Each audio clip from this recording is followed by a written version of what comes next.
Hi everyone, स्वागत है आप सबका आपके अपने चैनल केयर्स क्लासेस में। आज के इस लेक्चर में हम सब देखेंगे क्लास 10th मैथ। इसके पहले वाले लेक्चर में हम सब प्रश्नावली 11 यानी वृत्तों से संबंधित क्षेत्रफल कंप्लीट कर चुके हैं। आज हम लोग स्टार्ट करेंगे प्रश्नावली 12 और प्रश्नावली 12 में आपको क्या है, पृष्ठीय क्षेत्रफल तथा आयतन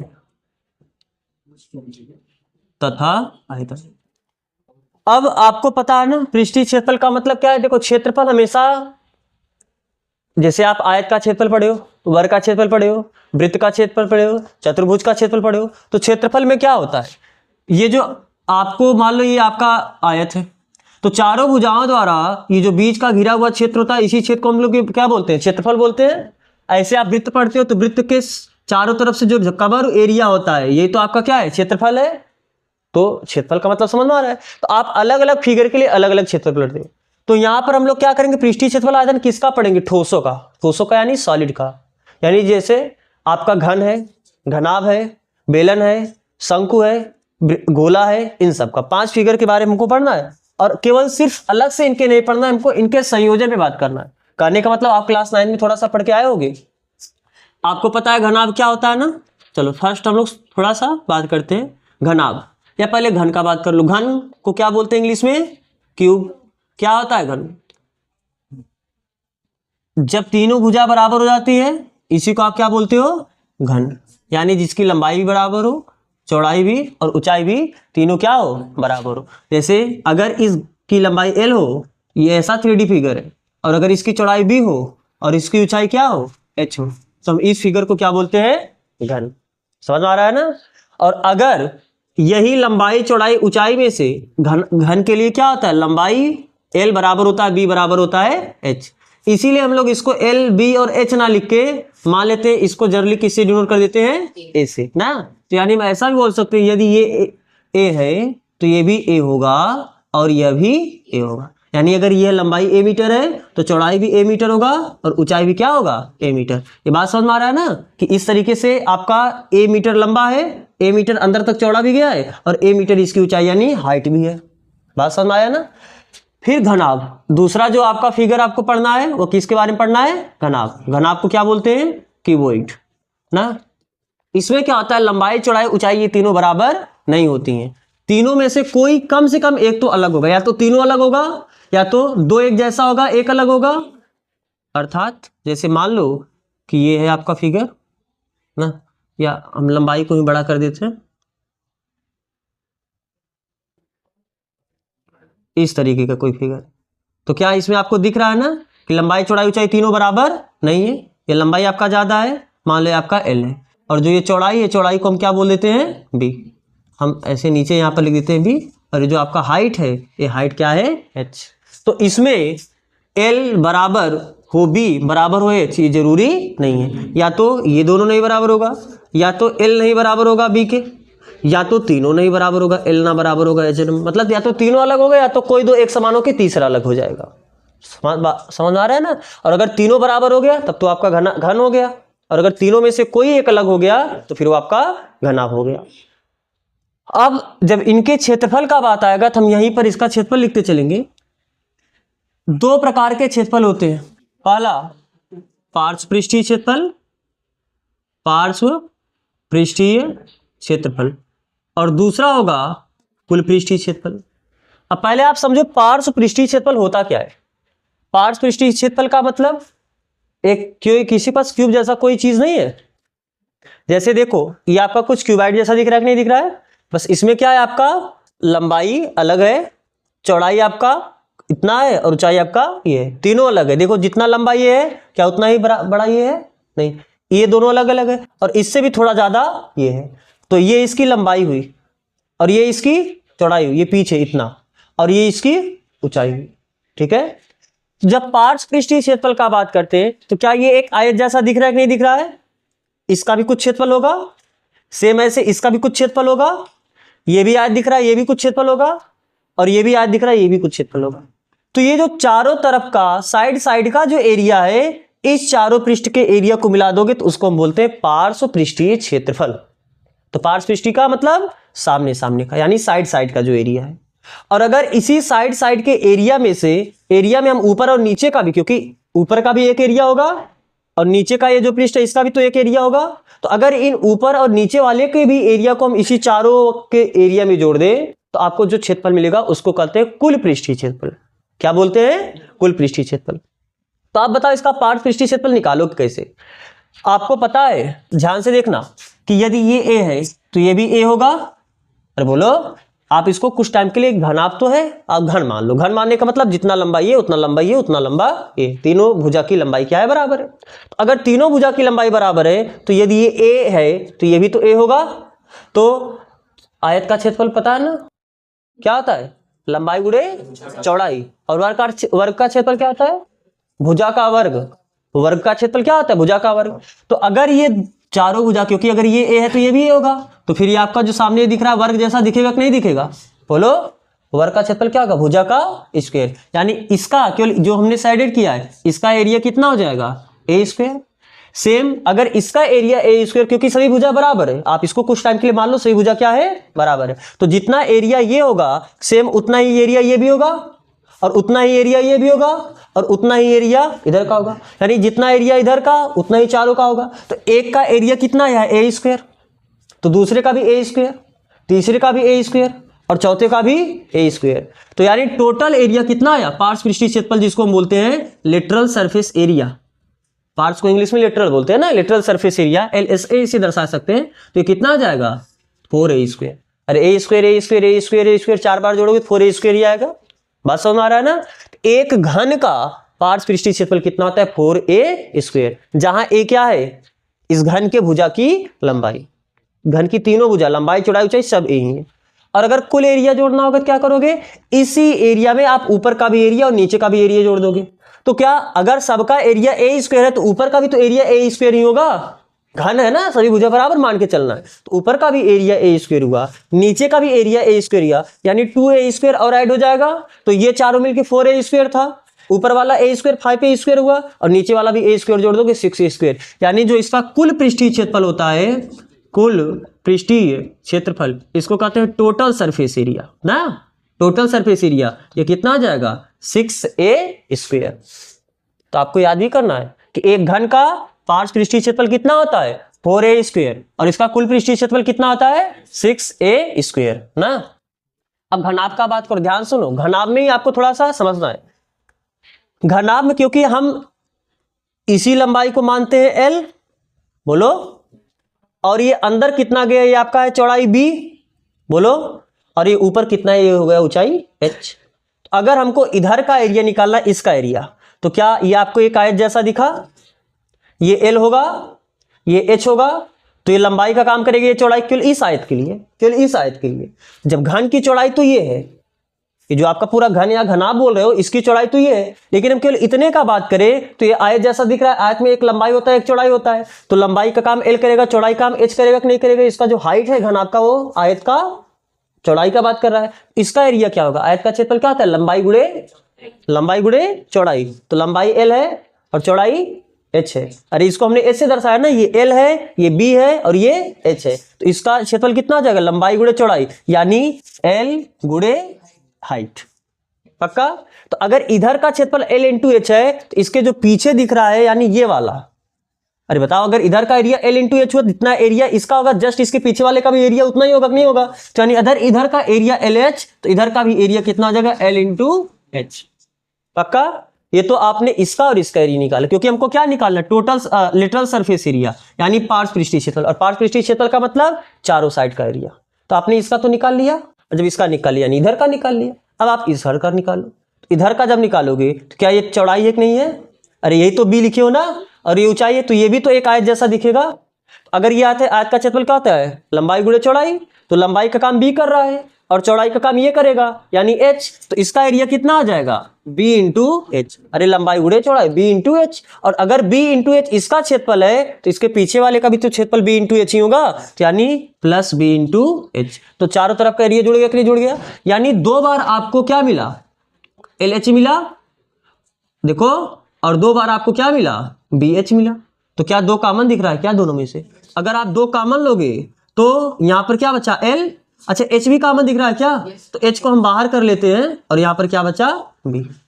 इसको ऐसे लिख सकते हो नहीं लिख सकते हो? तो आप डायरेक्ट याद करो क्या कि जो घनाभ होगा, घनाभ का लिटरल सरफेस एरिया यानी पार्श्व पृष्ठीय क्षेत्रफल कितना हो जाएगा? घनाभ का लिटरल सरफेस एरिया कितना आ जाएगा? 2l + b इंटू, समझ में आ रहा है ना? जहां l क्या है उस घनाभ की लंबाई, b क्या है उस घनाभ की चौड़ाई और h क्या है उस घनाभ की ऊंचाई। कोई दिक्कत नहीं यहां पर। अब समझो हमको इसका कुल पृष्ठीय क्षेत्रफल चाहिए। क्या चाहिए? कुल पृष्ठीय क्षेत्रफल यानी टोटल सरफेस एरिया। अब जब बात आएगी टोटल सरफेस एरिया पे, हमको लिटरल सरफेस एरिया यानी चारों तरफ का एरिया मिल चुका है। अब इसमें ऊपर का एरिया और नीचे का एरिया जोड़ दोगे तो ये तो कुल सरफेस एरिया हो जाएगा। अब खुद आप बताओ ऊपर वाला एरिया कितना निकालोगे, क्योंकि आपको पता है कि जो नीचे का एरिया वही होगा वही ऊपर का एरिया होगा। तो नीचे ये किससे मिलके बना होगा? आपका ये एल है और आपका ये बी है। अरे एस तो हाइट है ना, ये आपका एल है और ये आपका बी है, तो यानी ये एल हुआ और ये बी हुआ तो एल इंटू बी हो जाएगा। अरे आयत का क्षेत्रफल लंबाई गुणा चौड़ाई, तो लंबाई एल हुआ चौड़ाई बी हुआ तो एल इंटू बी हो जाएगा। अगर नीचे का एरिया एल इंटू बी, क्या ऊपर का भी एरिया एल इंटू बी होगा? यानी इसी में, यानी जो 2l + b इंटू एच निकाले हो इसी में आप 2l इंटू बी और जोड़ दो। अरे नीचे का एरिया एल इंटू बी, ऊपर का एरिया एल इंटू बी, तो कुल मिलकर 2l इंटू बी हुआ कि नहीं हुआ? इसी को आप क्या करो जोड़ दो। तो फिर क्या दो कॉमन ले सकते हो कि नहीं कॉमन ले सकते हो? जब दो कॉमन लोगे तो यहाँ पर क्या बचा है? l + b इंटू एच, और यहाँ पर जब दो बाहर लिए तो क्या बचा है? l into b. क्या आप इसका गुणा इसमें करके लिख सकते हो? यानी आपको एक पैटर्न मिल जाएगा कैसे? 2 जब इसका गुणा इसमें करोगे क्या हो जाएगा? LH। इसका गुणा इसमें करो क्या हो जाएगा? BH। और यहाँ पर क्या बचा है? LB। तो याद क्या पैटर्न मिला? 2 LB BH और HL।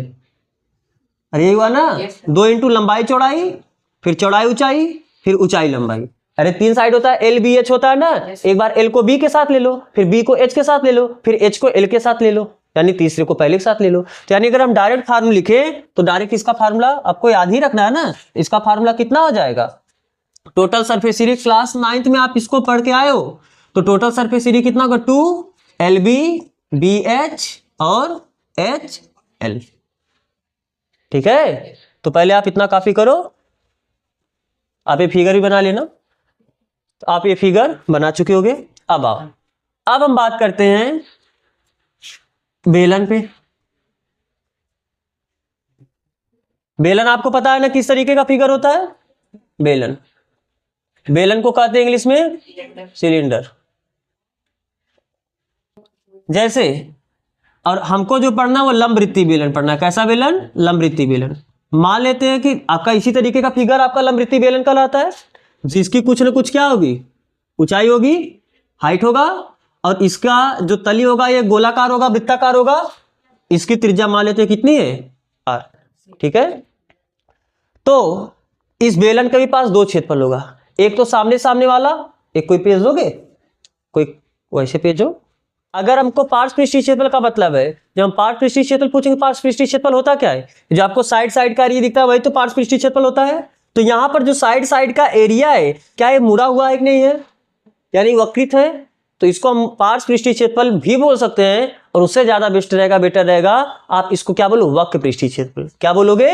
वक्र पृष्ठीय क्षेत्रफल ना, क्योंकि ये आपका जो साइड साइड का क्षेत्रफल है ये कैसा है? वक्र में, यानी मुड़ा हुआ है। तो हम यहाँ पर ये जो साइड साइड का क्षेत्रफल है इसको हम लेटरल सरफेस एरिया ना बोल के क्या बोल सकते हैं? Curved surface area. क्या बोलेंगे? कर्व्ड सरफेस एरिया, यानी CS से लिख देंगे। बात समझ आ रहा है ना? तो यहां पर हम हिंदी में लिख देते हैं इसका जो वक्र पृष्ठीय क्षेत्रफल होता है, वक्र पृष्ठीय क्षेत्रफल, कोष्टक हम लिख देते हैं CSA, यानी कर्व्ड सरफेस एरिया। तो यह कितना होता है बताओ? देखो परिधि कितना है? 2πr, और यहां तक ये हाइट तक s तक जाएगा, यानी इसको आप याद रखो ना 2πrh। बात समझ आ रहा है ना? तो इसका जो कर्व्ड सरफेस यानी ये जो मुड़ा हुआ केवल क्षेत्रफल, यानी इतना केवल ये क्षेत्रफल, ये कितना होगा? 2πrh, जहां r क्या है? इसकी त्रिज्या, इसके तली यानी आधार की त्रिज्या, और h क्या है? इस बेलन की हाइट। ठीक है, और जब कुल पृष्ठीय क्षेत्रफल का बात आ गया तो आप क्या करोगे? इस एरिया में ऊपर का एरिया और नीचे का एरिया जोड़ दोगे। अरे बोलो, कर्व्ड के लिए या आप पार्श्व पृष्ठीय क्षेत्रफल के लिए साइड साइड वाला एरिया निकालते हो, और कुल के लिए जो ऊपर नीचे वाला होता है उसको बस जोड़ देते हो। तो ऊपर का क्या, ऊपर आपको एक सर्कल जैसा दिखेगा कि नहीं दिखेगा, नीचे भी आपको एक सर्कल जैसा ही रहेगा कि नहीं रहेगा, और इस सर्कल की त्रिज्या पता है r, तो इसका क्षेत्रफल बता सकते हो कि नहीं बता सकते हो, सर्कल का क्षेत्रफल कितना आता है पाई आर स्क्वायर। तो अगर आपको कुल पृष्ठीय क्षेत्रफल चाहिए, कुल पृष्ठीय क्षेत्रफल यानी टोटल सरफेस एरिया, तो क्या करोगे, जो वक्र वाला है 2 पाई आर एच, इसमें ऊपर का क्षेत्रफल पाई आर स्क्वायर, नीचे का क्षेत्रफल पाई आर स्क्वायर, यानी 2 पाई आर स्क्वायर जोड़ दोगे, और देखो यहां से 2 पाई कॉमन हो सकता है कि नहीं कॉमन हो सकता है, बोलो, और आर भी कॉमन है कि नहीं दोनों में, यहाँ पर एक रेडियस है, यहाँ पर रेडियस का पावर 2 है, तो आर कॉमन लो, तो यहाँ पर क्या बचा एच, और यहाँ पर क्या बचा, तो हम इसको ऐसे भी याद रख सकते हैं 2 पाई आर एच प्लस आर को क्या आर प्लस एच लिख सकते कि नहीं लिख सकते, यानी एक बेलन का टोटल सरफेस एरिया कितना आया 2 पाई आर आर प्लस एच। जो वक्र पृष्ठीय क्षेत्रफल होगा कितना होगा, केवल 2 पाई आर एच, लेकिन कुल पृष्ठीय क्षेत्रफल कितना हो जाएगा 2 पाई आर आर प्लस एच। दिक्कत नहीं आता ना, तो आपको भी अगर बेलन का भी कॉपी करो। फिर हम लोग इसके बाद देखते हैं शंकु का। चौथा फिगर आपका क्या है, शंकु। शंकु को क्या कहते हैं, कोण। वास्तव में लंब वृत्तीय शंकु है और लंब वृत्तीय बेलन है। तो शंकु आपको पता है कुछ इस तरीके का फिगर होता है, बोलो, यहां पर ये इसकी क्या हुई ऊंचाई हुई, और ये इसकी क्या हुई त्रिज्या हुई, और इस लंबाई को कहते हैं तिर्यक ऊंचाई। इसको क्या बोलते हैं, तिर्यक ऊंचाई, स्लैंट हाइट ना। अब क्या यहां पर देखो ये समकोण बन रहा है कि नहीं बन रहा है, यहां पर समकोण बनेगा। समकोण बनने का मतलब जो हाइट होगा वो रेडियस पे क्या होगा, परपेंडिकुलर होगा। वास्तव में इस शंकु के अंदर जाके पड़ा है, जैसे अगर आपका ये शंकु है तो इस शंकु के अंदर जाके पड़ा है। अरे ये कहाँ है, ये शंकु के अंदर, शंकु के बीच में जो शंकु का नीचे का तली होगा उसी तली के सेंटर पे जाके ये पड़ा है। बात समझ आ रहा है ना। तो अगर समकोण त्रिभुज है, समकोण त्रिभुज में क्या आप पाइथागोरस का प्रमेय भी तो लगा सकते हो, और पाइथागोरस का प्रमेय क्या होता है, ये लंब हुआ ये आधार हुआ फिर ये कर्ण हो जाएगा, अरे 90 अंश के सामने वाला ही तो कर्ण होता है। तो h square plus r square बराबर क्या होगा एल स्क्वायर। तो शंकु के लिए आप ये भी रिलेशन याद रखना। फिर इसमें वही चीज हो जाएगा वक्र पृष्ठीय क्षेत्रफल, वक्र पृष्ठीय क्षेत्रफल। वक्र पृष्ठीय क्षेत्रफल यानी ये जो आपको गोलाकार दिखेगा एरिया। अरे ये आपका शंकु है, ऐसे पकड़ को आप इसको घुमा दोगे तो आपका शंकु हो जाएगा ना। तो ये जो चारों तरफ का ये एरिया आपको मिलेगा यही तो इसका वक्र पृष्ठीय क्षेत्रफल होगा। तो इसका वक्र पृष्ठीय क्षेत्रफल होता है पाई आर एल। ठीक है, आपका कुछ शंकु इसी टाइप का होता है जैसे आप जो बर्थडे कैप होता है ना, फिर उसके बाद आपका जो आप झालमुड़ी खाते हो ना वो सभी, तो इसको कुछ ऐसा देखो, ये शंकु जैसा ही दिख रहा है ना। तो इसका कर्व सरफेस एरिया क्या है, ये जो चारों तरफ का केवल ये वाला क्षेत्रफल है ये तो इसका कर्व सरफेस एरिया है। अरे इसको आप ऐसे करके रख दो, समझ लो, थोड़ा फील कर लेना। तो ये जो क्षेत्रफल है ये इसका क्या है, कर्व सरफेस एरिया। और अगर ये मुड़े हुए क्षेत्रफल हम नीचे वाला, क्या नीचे आपको वृत्त जैसा दिखेगा कि नहीं दिखेगा, नीचे आपको वृत्त दिखेगा जिसका त्रिज्या कितना है यार। अगर इस मुड़े हुए क्षेत्रफल में यानी वक्र क्षेत्रफल में, वक्र पृष्ठीय क्षेत्रफल में हम आधार का क्षेत्रफल जोड़ दे तो हमको कुल क्षेत्रफल मिल जाएगा। इसमें ऊपर देखो एकदम नोक जैसा होगा ना, ऊपर का कुछ एरिया नहीं बचेगा, इसमें जो एरिया होगा केवल नीचे का एरिया होगा, और नीचे का एरिया कितना होगा पाई आर स्क्वायर। तो अगर ये पाई आर स्क्वायर हुआ, अगर हमको कुल पृष्ठीय क्षेत्रफल निकालना है तो कुल पृष्ठीय क्षेत्रफल कितना हो जाएगा, जो कर्व्ड सरफेस एरिया है इसमें हम नीचे वाला क्षेत्रफल जोड़ देंगे, और नीचे का क्षेत्रफल कितना है पाई आर स्क्वायर। तो आप यहां से पाई आर कॉमन कर लो, तो यहां पर क्या बचेगा एल, और यहां पर क्या बचेगा आर। तो पाई आर एल प्लस आर, या हम इसको ऐसे भी याद रख सकते हो पाई आर आर प्लस एल। तो ये क्या हुआ, कुल surface area, total surface area, कुल पृष्ठीय क्षेत्रफल। तो आप ये भी पहले कॉपी करो। फिर हम देखते हैं एक लास्ट फिगर आपका बचता है गोला। पांचवा फिगर आपका क्या है, गोला।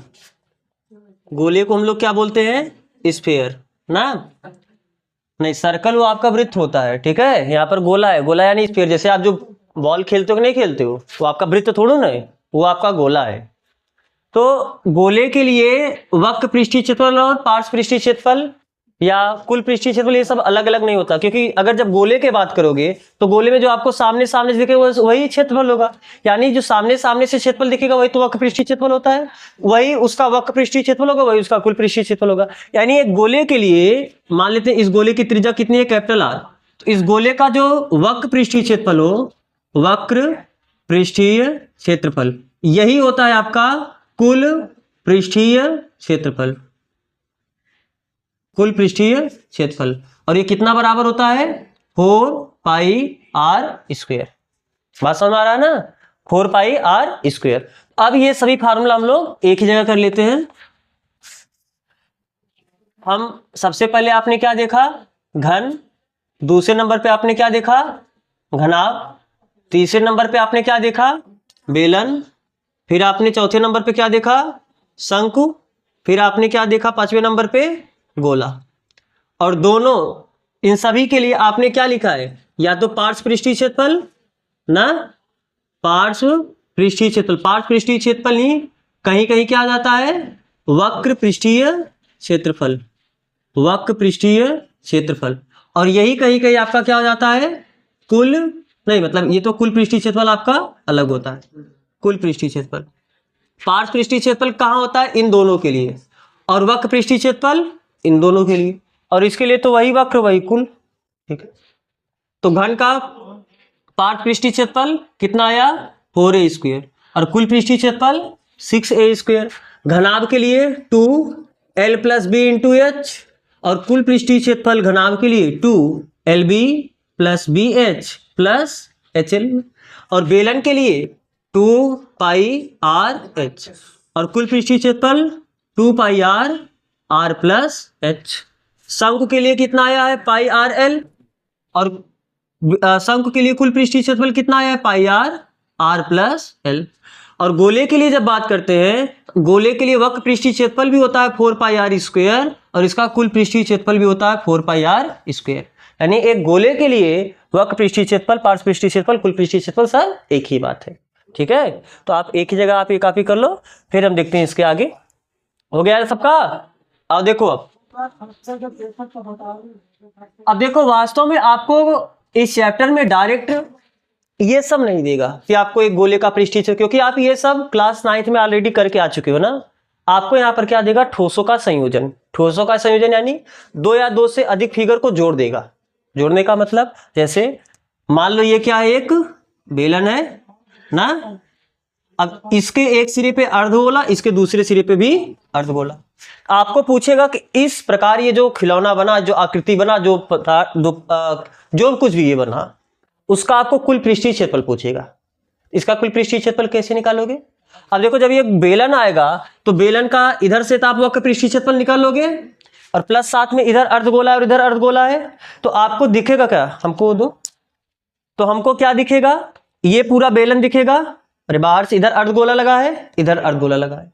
तो हमको अगर इस प्रकार से जो भी ठोस बना, इस पूरे ठोस का अगर हमको कुल पृष्ठीय क्षेत्रफल निकालना है, यानी आपको बाहर से दिख क्या रहा होगा, आपको एक बेलन का वक्र पृष्ठीय क्षेत्रफल दिख रहा होगा, प्लस ये जो अर्धगोला है इसका आपको वक्र पृष्ठीय क्षेत्रफल दिख रहा होगा, और ये जो अर्धगोला इधर से है इसका आपको वक्र पृष्ठीय क्षेत्रफल दिख रहा होगा। बात समझ में आ रहा है ना। अरे वक्र पृष्ठीय क्षेत्रफल मतलब आप पूरे एक गोले का पृष्ठीय क्षेत्रफल जानते हो, 4 पाई r स्क्वायर होता है, तो अर्धगोले का कितना हो जाएगा, 2 पाई r स्क्वायर। अच्छा, यहीं पर आप अर्धगोले का भी बात कर लो। जब आप गोले का बात की हो, छठवें फिगर में आप अर्धगोले के लिए बात कर लो। किसके लिए, अर्धगोला। अर्धगोला में क्या होगा, जैसे यही आपका गोला है, आप इसको आधा से काट के अलग कर दो। तो जब आधा से काट के अलग करोगे, तो क्योंकि ये जो गोला था वो तो पूरा अंदर से ठोस था, तो आपको फिर ऊपर से ये दिखेगा कि नहीं दिखेगा। अरे अंदर से पूरा, जैसे कंचा आप जो खेलते हो, आप आधे पे से उसको तोड़ दोगे तो फिर आपको ऊपर भी एक फ्लैट दिखेगा सरफेस। अरे ये तो गोला वाला दिखेगा ही दिखेगा, और बीच में से बिल्कुल उसको आप ऐसे काट के बीच में से करो, तो आपको ये प्लेन जैसा दिखेगा कि नहीं दिखेगा, ऊपर प्लेट जैसा। बात समझ आ रहा है ना। तो यहां पर तब वक्र पृष्ठीय और कुल पृष्ठीय अलग अलग हो जाएगा, क्योंकि जब यहां पर वक्र पृष्ठीय क्षेत्रफल का बात करेगा, मान लेते हैं इसकी त्रिज्या कितनी है r, तो जब वक्र पृष्ठीय क्षेत्रफल का मतलब क्या है, जो मुड़ा मुड़ा का मतलब केवल ये वाला पोर्शन, तो पूरा कितना था 4 पाई r स्क्वायर, तो आधा कितना होगा, अरे 4 पाई स्क्वायर का आधा यानी 2 पाई r स्क्वायर, तो कितना आ जाएगा 2 पाई r स्क्वायर। लेकिन जब बात आएगा कुल पृष्ठीय क्षेत्रफल का, किसका, कुल पृष्ठीय क्षेत्रफल का, तो कुल पृष्ठीय क्षेत्रफल निकालने के लिए आप क्या करते हो, वक्र में जो बचा खुचा रहता है उसका भी जोड़ देते हो। तो वक्र पृष्ठीय क्षेत्रफल कितना है, 2 पाई r स्क्वायर, इसमें आप ऐड करोगे ये जो ऊपर आपको दिख रहा है, तो ऊपर से जब आप देखोगे तो एक वृत्त जैसा ही दिखेगा कि नहीं दिखेगा, उसका क्षेत्रफल, वृत्त का क्षेत्रफल पाई r स्क्वायर, तो यानी पाई r स्क्वायर आप और ऐड कर दो, यानी कुल कितना हो जाएगा 3 पाई r स्क्वायर। अर्धगोले के लिए भी आप याद रखना कि अर्धगोले का जो वक्र यानी जो मुड़ा केवल रहेगा वो तो होगा 2 पाई r स्क्वायर, लेकिन अर्धगोले का जब कुल पृष्ठीय क्षेत्रफल का बात आएगा तो 3 पाई r स्क्वायर। तो इसका क्षेत्रफल चाहिए, तो इसके क्षेत्रफल के लिए आप क्या करोगे, बेलन का क्षेत्रफल और बेलन का कैसा क्षेत्रफल, क्योंकि क्षेत्रफल दो तरीके का होता है, एक कुल और एक वक्र पृष्ठीय। तो आपको यहाँ पर बेलन का तो केवल वक्र दिखेगा ना, कुल कब आता था, जब आप ये भी और ये भी ऐड करते थे। लेकिन अब यहाँ पर जब गोला लग गया, ये तो अंदर हो गया, अब तो बाहर से आपको ये दिखाई ही नहीं देगा। अगर कुछ नहीं लगा होता तब आप ये बाहर से ये भी देख पाते, ये भी देख पाते। लेकिन जब इसमें अर्धगोला फिट हो गया है दोनों साइड, तो आपको केवल अर्धगोला दिखेगा बाहर से, ये पोर्शन आपको नहीं दिखेगा बाहर से। तो यानी क्या करोगे, बेलन का कैसा क्षेत्रफल, वक्र पृष्ठीय क्षेत्रफल, साथ में क्या, इस अर्धगोले का वक्र पृष्ठीय क्षेत्रफल और अर्धगोले का वक्र पृष्ठीय क्षेत्रफल। तो आधा गोला ये मिलके क्या पूरे गोले का क्षेत्रफल आप बोल सकते हो, दो बार ना बोल के। तो यानी एक संपूर्ण गोले का क्षेत्रफल। तो इस तरीके से ये जो ठोसों का संयोजन है, इस ठोस के संयोजन के लिए आप इसका कुल क्षेत्रफल बता पाओगे। कभी कभी क्या करेगा, इस तरीके से बेलन रहेगा ना, और इस बेलन के ऊपर क्या लगा देगा, एक शंकु लगा देगा। अब आपको इसका क्षेत्रफल पूछेगा, इसमें आपको क्या दिखेगा, ये बेलन है, बेलन के ऊपर एक शंकु लगा दिया है, तो आपको बाहर से केवल इस पूरे बेलन का क्षेत्रफल दिखेगा। और कैसा क्षेत्रफल, मुड़ा यानी वक्र पृष्ठीय क्षेत्रफल। और अब प्लस आप यहाँ पर ये भी देख सकते हो, यानी बेलन के आधार का क्षेत्रफल। यानी इसका अगर क्षेत्रफल निकालना है तो क्या क्या निकालोगे, बेलन का वक्र पृष्ठीय क्षेत्रफल, यानी ये वाला, ये पूरा क्षेत्रफल मुड़ा हुआ वक्र पृष्ठीय क्षेत्रफल, और प्लस आपको ये आधार भी दिखेगा, यानी बेलन के किसका क्षेत्रफल, आधार का क्षेत्रफल, और प्लस आपको कैसा क्षेत्रफल दिखेगा, अरे ये ऊपर शंकु है तो शंकु का कुल दिखेगा, क्या, केवल वक्र दिखेगा, क्योंकि जो कुल कब होगा, ये वाला तो उसके अंदर दब जाएगा, तो आपको केवल बाहर से दिखाई देगा, जो कि क्या होगा, वक्र पृष्ठीय क्षेत्रफल। यानी प्लस शंकु का कैसा क्षेत्रफल, वक्र पृष्ठीय क्षेत्रफल। कभी आपको आइसक्रीम दे देता है इसमें, जैसे ये सब लिखना मत, केवल ये सब समझना, क्योंकि हम लोग का जो क्वेश्चन होगा उसमें, तो आइसक्रीम में क्या करता है, कुछ इस तरीके से आपके कोन में भरा रहता है, और केवल ऊपर से भी देखो कुछ तक तक नहीं रहता है, जब भर देगा तो ऊपर भी कुछ आ जाएगा। तो अब इस पूरे का अगर क्षेत्रफल पूछेगा तो इसके लिए आप क्या करोगे, शंकु का केवल वक्र पृष्ठीय क्षेत्रफल आपको दिखेगा, और प्लस आपको ये अर्धगोला जैसा है मान लो, अर्धगोले का केवल वक्र पृष्ठीय क्षेत्रफल, क्योंकि अर्धगोले का जब बात आएगा तो अर्धगोले के लिए वक्र पृष्ठीय क्षेत्रफल भी होता है और कुल पृष्ठीय क्षेत्रफल भी होता है। तो यहाँ पर आपको अर्धगोले का केवल मुड़ा वाला दिखेगा ना, नीचे वाला जो है वो तो अंदर रहेगा, वो कैसे दिखेगा। तो यानी इसके लिए आप क्या करोगे, शंकु का वक्र पृष्ठीय क्षेत्रफल, शंकु का वक्र पृष्ठीय क्षेत्रफल प्लस अर्धगोले का कुल पृष्ठीय क्षेत्रफल नहीं, अर्धगोले का केवल वक्र पृष्ठीय क्षेत्रफल। बात सब कुल कब दिखता, जब केवल अर्धगोला होता तो आपको ये मुड़ा वाला भी दिखता। जैसे जब एक कटोरा है ना, कटोरा आप समझो, अरे कटोरा जो आप जिसमें खाते हो उसको आप उल्टा करके रख दो या सीधा करके रख दो, लेकिन बस वो अंदर से पूरा एकदम मान लो समझो उसमें कुछ आप भर दो, जैसे चावल उसमें भर दो पूरा, या आटा भर दो कुछ, तो जब आपको दिखेगा तो आपको एक मुड़ा हुआ बाहर का दिखेगा, और प्लस ऊपर से आपको आटे का एक लेयर दिखेगा कि नहीं दिखेगा। तो कुल का जब बात करेंगे तो आपको ये मुड़ा हुआ जो नीचे रहेगा कटोरा, जो आपको कटोरा का जो हिस्सा है वो आपका वक्र पृष्ठीय क्षेत्रफल है, और ऊपर का जो सरफेस दिख रहा है वो भी जोड़ दोगे तब उस पूरे अर्धगोले का कुल पृष्ठीय क्षेत्रफल आएगा। तो आपको बाहर से यहाँ पर केवल मुड़ा वाला दिखेगा ना, अंदर वाला तो इस शंकु से यहाँ पर अटैच होकर ये तो अंदर चला गया, ये कहाँ आपको दिखेगा। यानी केवल आपको क्या दिखेगा, अर्धगोले का मुड़ा वाले क्षेत्रफल को हम क्या बोलते हैं, वक्र पृष्ठीय क्षेत्रफल, वक्र पृष्ठीय क्षेत्रफल। तो आपको इस तरीके से जब कभी भी फिगर देगा तो आपको समझना पड़ेगा कि कब कौन सा क्षेत्रफल लेना है, किसका वक्र लेना है, किसका कुल लेना है। कभी कभी वक्र के अलावा केवल आधार का क्षेत्रफल लेना होगा। बात समझ में आ रहा है ना। तो चलो फिर हम लोग एग्जाम्पल की तरफ चले। अब हम लोग प्रश्नावली 12.1 का सबसे पहले उदाहरण कर लेते हैं। उदाहरण का जो क्वेश्चन है, उदाहरण में काफी क्वेश्चन है तो केवल हम लोग एक क्वेश्चन करेंगे, फिर उसके बाद आगे जो होगा उसको अगले लेक्चर में बना देंगे। देखो उदाहरण नंबर 1 में क्या बोला है, रसीद को जन्मदिन के उपहार के रूप में एक लट्टू मिला जिस पर रंग नहीं किया गया था ना, और लट्टू आप देखिए हो ना कैसा होता है, उस पर वो पेंट नहीं किया, रंग नहीं किया गया है। वह इस पर अपने मोमिया रंगों से रंग करना चाहता है। यह लट्टू एक शंकु के आकार का है। जो लट्टू है ये किस आकार का है, जैसे ये लट्टू मिला उसको, ये किस आकार का है, शंकु। यानी वास्तव में तो उसको केवल बाहर से फिर ऐसा ही दिखेगा, अरे सॉरी शंकु के आकार का, यानी केवल इतना। आगे भी बोलो, जिसके ऊपर एक अर्धगोला अध्यारोपित है। अर्धगोला यानी आधा गोला। अच्छा, अध्यारोपित का मतलब रखा गया ना, अध्यारोपित का मतलब उसके ऊपर रखा गया है, ठीक है। देखिए आकृति 12.6, आप देख लो फिगर वही है। लट्टू की पूरी ऊंचाई 5 सेंटीमीटर। ये जो लट्टू है, लट्टू केवल इतना है कि ये भी है, अरे लट्टू तो पूरा मिला के है ना। लट्टू कैसे बना है, शंकु प्लस उसके ऊपर अर्धगोला रखा है, ये पूरा मिला के लट्टू बना है। तो जो पूरा लट्टू है, इस पूरे लट्टू की जो ऊंचाई है, ये पूरी ऊंचाई आपको कितनी दी है, 5 सेंटीमीटर। ठीक है, लट्टू की पूरी ऊंचाई 5 सेंटीमीटर और इसका व्यास 3.5 सेंटीमीटर। व्यास यानी यहां से यहां तक की पूरी दूरी, ये कितना बोला है, 3.5 सेंटीमीटर। उसके द्वारा रंग किया जाने वाला क्षेत्रफल ज्ञात कीजिए। अब बताओ, वो जब रंग करेगा तो किधर, अंदर तो जाके रंग करेगा नहीं, केवल बाहर बाहर रंग करेगा। यानी कितने क्षेत्रफल में रंग करेगा, जो आपका शंकु का वक्र पृष्ठीय क्षेत्रफल होगा उसको रंग करेगा, और जो आपको अर्धगोला रखा है, अर्धगोला के केवल ऊपर ऊपर, यानी उसका वक्र पृष्ठीय क्षेत्रफल। बात समझ आ रहा है ना। यानी हमको इसका क्षेत्रफल निकालना और इसका क्षेत्रफल निकालना है। इसका क्षेत्रफल तो निकल जाएगा क्योंकि व्यास दिया, वहां से आपको त्रिज्या पता चल जाएगी। इस अर्धगोले का पृष्ठीय क्षेत्रफल कितना होता है, 2 पाई आर स्क्वायर, उसके लिए तो केवल रेडियस चाहिए।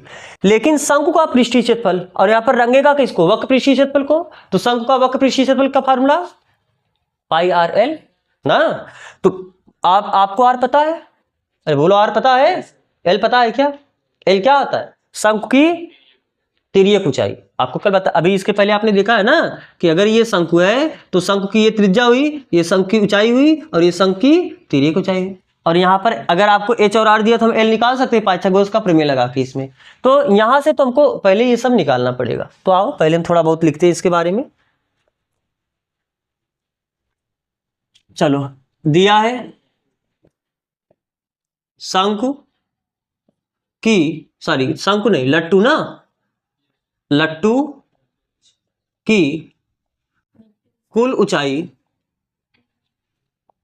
कुल ऊंचाई कितनी दी है आपको, 5 सेंटीमीटर, तथा व्यास बराबर 3.5 सेंटीमीटर। अब ध्यान से देखो, सबसे पहले हम मान लेते हैं, क्या मान लेते हैं, जो शंकु की ऊंचाई है इसको हम h मान ले, या पूरे ऊंचाई को हम लोग h मान लेते हैं, तो शंकु की ऊंचाई को केवल हम h1 मानेंगे।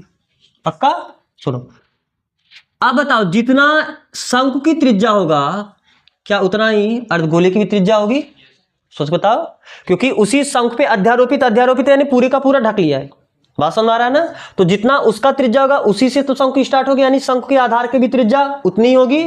तो इन दोनों की त्रिज्या को हम क्या मान लेते हैं, केवल r मान ले, बोलो, और इसकी तिर्यक ऊंचाई को हम क्या मान लेते हैं, l। क्या इन तीनों के अलावा और किसी काम पड़ेगा, अरे शंकु की ऊंचाई का काम पड़ेगा जिसको आपने h1 मान लिया है, शंकु की तिर्यक ऊंचाई काम पड़ेगा जिसको आपने l मान लिया है, और शंकु की त्रिज्या का काम पड़ेगा जिसको आपने r माना है। और अर्धगोले के लिए केवल त्रिज्या चाहिए, तो दोनों का तो त्रिज्या सेम है, तो ठीक है। पहले आप ये लिख लो, माना क्या, शंकु की ऊंचाई, और ये जो आपको ये कुल ऊंचाई दी इसको हमने क्या बोल दिया, h।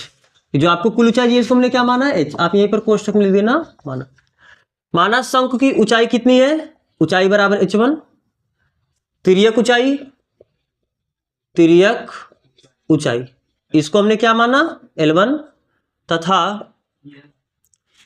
तिर्यक ऊंचाई है ना, तिर्यक ऊंचाई, अच्छा केवल L माने हो, ठीक है। फिर उसके बाद शंकु और अर्धगोले, अर्धगोले की त्रिज्या, इस दोनों को हमने क्या माना है, r। चूंकि आपको व्यास दिया है तो हम क्या त्रिज्या निकाल सकते हैं, चूंकि व्यास बराबर कितना, 3.5 सेंटीमीटर, तो दिस इंप्लाइज दैट त्रिज्या कितना हो जाएगा, त्रिज्या को आपने कैपिटल R से दर्शाया है, तो त्रिज्या होता क्या है, व्यास का आधा, यानी 3.5/2 सेंटीमीटर। तो आपको R पता चला, h1 बता सकते हो क्या,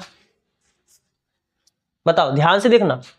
आपको ये पता है, चाहे वृत्त हो, चाहे गोला हो, चाहे अर्धगोला हो ना, उसकी त्रिज्या सदैव क्या होती है, बराबर। और त्रिज्या होती क्या है, केंद्र से, जैसे गोले के लिए, वृत्त के लिए तो आप त्रिज्या को डिफाइन कर ही लेते हो, लेकिन गोले के लिए त्रिज्या क्या होती है, गोले का कहीं ना कहीं केंद्र होगा और गोले का ये बाहरी सतह होगा, तो गोले के बाहरी सतह पे आप कोई बिंदु ले लो, तो उस बाहरी सतह को केंद्र से मिलाने वाली जो रेखा होगी वही तो त्रिज्या होगी कि नहीं, त्रिज्या होगी। अब बताओ, अगर ये गोला है तो ये केंद्र हुआ, गोले का पूरी बाहरी सतह यही है, बोलो बाहरी सतह पे अगर ये बिंदु और ये केंद्र, ये त्रिज्या है, फिर क्या ये भी जो बिंदु होगा ये सीधी, ये भी त्रिज्या होगी कि नहीं होगी, क्योंकि यह बिंदु भी तो एकदम बाहरी सतह पे होगी, और बाहरी सतह से केंद्र के बीच की जो दूरी होती है वही तो होती त्रिज्या, और त्रिज्या को आपने किससे दर्शाया है, कैपिटल आर से। तो क्या आपको इसका रेडियस तो पता है ना, अरे रेडियस तो अभी निकाल ले। तो अगर हमको रेडियस पता चला और ये पूरी ऊंचाई पता चला, तो पूरी ऊंचाई में से ऊपर वाली ऊंचाई घटा दो, के लिए नीचे वाली ऊंचाई बची कि नहीं बची, और जिसको आपने क्या बोला है h1। बात समझ में आ रहा है ना। यानी अगर आपको h1 निकालना होगा तो h1 कैसे निकालोगी, पूरी ऊंचाई h में से आप क्या घटा दोगे, त्रिज्या, त्रिज्या केवल घटाओगे ना, अरे त्रिज्या, बात समझ आ रहा है, केवल आप त्रिज्या घटा दो। तो यानी यहां से h1 बराबर कितना, पूरी ऊंचाई कितनी है 5 और त्रिज्या कितना है 3.5/2, ठीक है। तो बटे 1 कर को इसको सॉल्व करो, h1 बराबर 5 दूनी -3 के सॉरी 3.5 में 1 का गुणा करोगे बटे 2, तो 10 में से 3 घटाओगे 7, लेकिन 0.5 और घटाना है तो 6.5/2, अरे घटा लोगे ना। तो जब 10 में से 3.5 घटाओगे 6.5 आएगा, तो 6.5/2।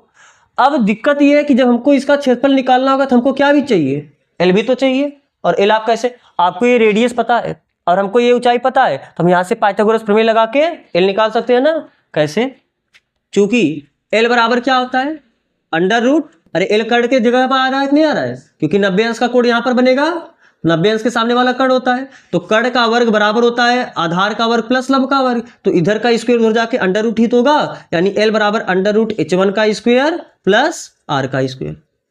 कोई दिक्कत नहीं है इस बात समझने में ना, समझ में आ रहा है कि नहीं सबको, ठीक है। तो बताओ यहां से आप एल बराबर कितना हो जाएगा √h1, h1 का वैल्यू बताओ कितना है 6.5/2, 6.5/2 का square plus r square, radius कितना है, रेडियस आपका कितना है 3.5/2 का स्क्वायर। तो आप थोड़ा इसे सॉल्व कर लो पहले, एल बराबर √ 65 का स्क्वायर करोगे तो 65 में 65 का गुणा करना पड़ेगा, 5 × 5 = 25, 6 × 5 = 30, 30 × 2 = 32 गुणे 6 × 5 = 30, 6 × 4 = 36, 36 × 3 = 39, 5 2 9 1 10 2 12 4, तो यानी कितना आ जाएगा 42.25/4, क्योंकि देखो दशमलव के बाद एक अंक है, यानी स्क्वायर करने का मतलब दशमलव के बाद टोटल 2 अंक होगा, तो 2 अंक पहले दशमलव लगा, कोई दिक्कत नहीं यहाँ तक ना, ठीक है। अब 35 का स्क्वायर करो, जब 35 का स्क्वायर करोगे तो 5 × 5 वास्तव में 3.5 है, तो 5 × 5 = 25 की 5 हासिल लगा दो, 5 × 15 15 2 17, 5 × 15 5 हासिल लगाए, 3 × 3 = 9 10, तो 5 2 2 1 और दशमलव के बाद 2 अंक, यानी कितना आ जाएगा 12.25/4, ठीक है। अब बताओ, तो आप थोड़ा इसे सॉल्व करो, तो यहां से आपको क्या मिला, एल बराबर √, क्या आधार बराबर हर बराबर है, जब हर बराबर अंश जोड़ दोगे 25 और 25 मिलके 50 हो जाएगा, और 4 2 6 और 4 1 5, यानी 56.50, और बटे कितना हुआ 4, तो यहां से क्या हुआ एल बराबर, देखो अब इसको दो तरीके से आप कर सकते हो, या तो आप ये भी दशमलव हटा दो, और दशमलव हटाओगे तो नीचे 400 हो जाएगा, और 420 का और बाकी 56 50 का अभाज्य गुणनखंड करके निकाल सकते हो, नहीं निकाल सकते हो, अरे 56 50 को कैसे करोगे, 2 से काटो, 2 दूनी 4 बचा 1, 2 8 16, 2 दूनी 4, 2 5 10, अब 5 से सरल करो, 5 5 5 25 बचा कितना 3, 5 6 30 25, 5 से फिर कट रहा है 5 1 5 3 15, अब ये 113 से ही 113 किसी 113 का अभाज्य संख्या है, किसी से नहीं कटे, यानी बहुत निकल रहा है, इसमें 1 5 निकल रहा है, ठीक है। तो कर लो उतना कम से कम, तो कितना हो जाएगा ये √56 50/400, अरे दशमलव के बाद 2 अंक हटाओगे तो नीचे 2 जीरो बढ़ाओगे ना, तो यहां से बताओ एल बराबर 56 50 का आपने 1 5 बाहर किया, तो करड़ी के अंदर कितना बचा, करड़ी के अंदर 2 × 113, यही तो बचेगा, अरे करड़ी में जो नहीं बाहर निकला वो पूरा अंदर बचा, तो 1 2 बचा 1 113 बचा, तो 2 × 113 का मतलब कितना जाएगा 3 दूनी 6, 2 1 के 2 2 1 के 2, और 400 का आपने बाहर लिया कितना है 20, तो 20 20 में 400 होगा कि नहीं होगा, और आपको सरल करना है तो आप 5 × 20, यानी यहां से आपको क्या मिला एल बराबर √2 से 26/4, ये आपको क्या मिला तिर्यक ऊंचाई। अब सवाल आपको दशमलव दिया है, आप √ में ही छोड़ दो, कोई दिक्कत नहीं है, समझ में आ रहा है ना। तो अभी ये सभी आपने कुछ नहीं किया, केवल वैल्यूज निकाला है सब, अब आपको गुणा भाग अब करना होगा, क्या कि लट्टू का जो रंग करेगा, लट्टू का कितना भाग रंग करेगा? एक शंकु का वक्र पृष्ठीय क्षेत्रफल को रंग करेगा और अर्धगोले का वक्र पृष्ठीय क्षेत्रफल को रंग करेगा। एक काम करो, पहले आप इतना कॉपी करो। तो आप इसे कॉपी कर चुके होंगे। तो जो आपको मिला है हम यहाँ पर अलग से लिख ले रहे हैं। त्रिज्या आपको कितना मिला है? 3.5/2। आपको h1 ये ऊंचाई कितना मिला है? h1 बराबर 6.5/2। और फिर उसके बाद आपको तिर्यक ऊंचाई कितनी मिली है? √2 से 26/4। ठीक है। तो आप सुनो, यहाँ पर थोड़ा एक देखो मिस्टेक हुआ है। जब 42.25 से 12.25 जोड़ोगे 5 5 10 की 0 हाथ से लगा 2 2 4 1 5। लेकिन जब 42 में आप 12 जोड़ोगे तो 56 नहीं होगा, कितना आ जाएगा? 54 ना। तो यानी जब दशमलव से 0 हटाओगे तो ये 54 से 50 होगा। तो आप इसका वर्गमूल निकालो। 54 से 50 में 2 दूनी 4, 2 सत्ते 14, 2 दूनी 4, 2 पच्चे 10, 5 से काटो, 5 पच्चे 25, बचा 2 22, 5 चौक 20, 5 पच्चे 25, फिर 5 1 के 5 नहीं कटेगा 0, फिर 5 45। अब 9 1 10। अब 109 भी तो किसी से नहीं कटेगा ना, 109 किसी से नहीं कटेगा। तो इसको आप 109 या 109 नहीं, 109 आपका भाज्य संख्या, 101 भाज्य संख्या, फिर 103 भी भाज्य संख्या, फिर 109 ना। तो ये किसी से नहीं कटेगा। तो 109 109 यानी बचेगा कितना? 5 आप बाहर करोगे और 109 गुणे 2 बचेगा। तो 9 दूनी 18 के 8 हासिल लगाए, 2 1 के 2 1 3, यानी कितना? 308। तो यहाँ पर ये कितना आ जाएगा? केवल 308। बाकी आपका सब सही है। तो ये कितना आ जाएगा? 308। ठीक है। तो ये जो तिर्यक ऊंचाई है कितनी हो जाएगी? 308/4। कोई दिक्कत है ना? ठीक है। तो अब आपको पूछा है कि सवाल में क्या पूछा है? उसके द्वारा रंग किए जाने वाला क्षेत्रफल। नाम क्या है? रसीद ना। तो आप लिखोगे रसीद के द्वारा रंग किए जाने वाला क्षेत्रफल, रंग किए जाने वाला क्षेत्रफल ये कितना हो जाएगा? शंकु का वक्र पृष्ठीय क्षेत्रफल प्लस जो ऊपर अर्धगोला है उसका भी वक्र पृष्ठीय क्षेत्रफल प्लस अर्धगोले का वक्र पृष्ठीय क्षेत्रफल। ठीक है। तो बताओ, शंकु का वक्र पृष्ठीय क्षेत्रफल का फार्मूला कितना होता है? πr/l। और अर्धगोले का कितना होता है? 2πr², 4πr² पूरे का हटा देगा। लेकिन हम लोग यहाँ पर क्या करते हैं? देखो, आप इसकी त्रिज्या को r माने हो और तिर्यक ऊंचाई को l माने, बस अब वैल्यू आप रखो। पाई कॉमन कर ले। अरे पाई यहाँ पर भी, पाई यहाँ पर भी, आप यहाँ पर जितना कॉमन ले सकना कॉमन लेना। ठीक है। बाकी r भी कॉमन ले सकते हो। तो यहाँ पर क्या बचेगा? l, और यहाँ पर क्या बचेगा? 2r। अब वैल्यू रख के गुणा भाग करो। पाई की वैल्यू 22/7। सवाल में कुछ दिया, पाई की वैल्यू कितना रखना है सवाल में? हाँ, पाई की वैल्यू दिया 22/7। रेडियस कितना है? 3.5/2 इंटू एल। तिर्यक ऊंचाई कितना है? √308/4 प्लस 2r कितना है? 2 इंटू रेडियस का वैल्यू कितना है? 3.5/2। ठीक है। तो ये तो 2 से 2 कटेगा। अब देखो यहाँ पर 7 5 35 और 2 11। तो यहाँ पर 11 हुआ और यहाँ पर 7 5 35, लेकिन 0.5 लिख दे। और ठीक यहाँ पर √308/4 और यहाँ पर कुछ नहीं बचा, 3.5। अब आपका मान है इसका गुणा इसमें कर सकते हो, तो बस आप यही कर दो। तो ये गुणा इसमें करो, कितना? 11 5 55, यानी 5.5 हो जाएगा। तो जब 5.5 का गुणा इसमें करोगे 5.5 √308/4, और जब इसका गुणा इसमें करोगे प्लस इसका गुणा इसमें करो 5.5 गुणे 3.5। अरे इसका गुणा क्यों? 5.5 आया ना।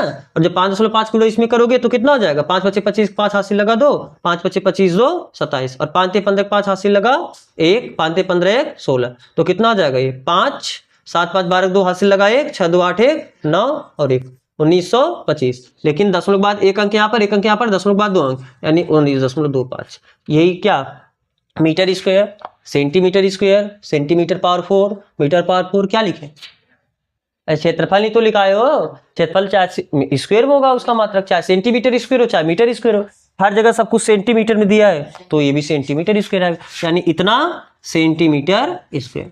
तो आप निर्भीक होकर अंडर रूट पे आंसर छोड़ सकते हो। ठीक है ना।